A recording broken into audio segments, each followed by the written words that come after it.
हम सबको झोलियां उठाकर दुआएं देनी चाहिए रिजीम चेंज करने वालों को कि तुम्हारा बहुत शुक्रिया, तुमने हमारी आंखों का ऑपरेशन किया।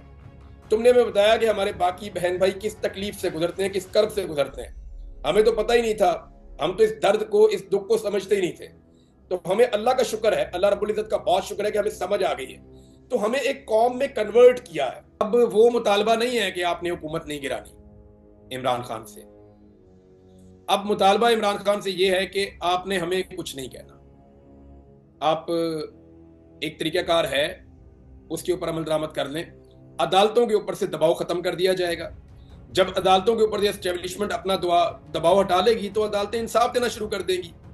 अदालतों ने तो बहुत नाइंसाफी की है पीटीआई के साथ। तो जब अदालतें इंसाफ देंगी तो ये केस तो टिकेंगे ही नहीं, इमरान खान साहब की बेल हो जाएगी, बाहर आ जाएंगे। अब इमरान खान साहब ने मार्जिन क्रिएट करना है, मार्जिन क्रिएट करना है पाकिस्तान के इदारों के लिए, और वो इमरान खान साहब कर सकते हैं। देखिए, 25 करोड़ पाकिस्तानी अवाम के, यानी हर बंदा जिसका दिमाग काम करता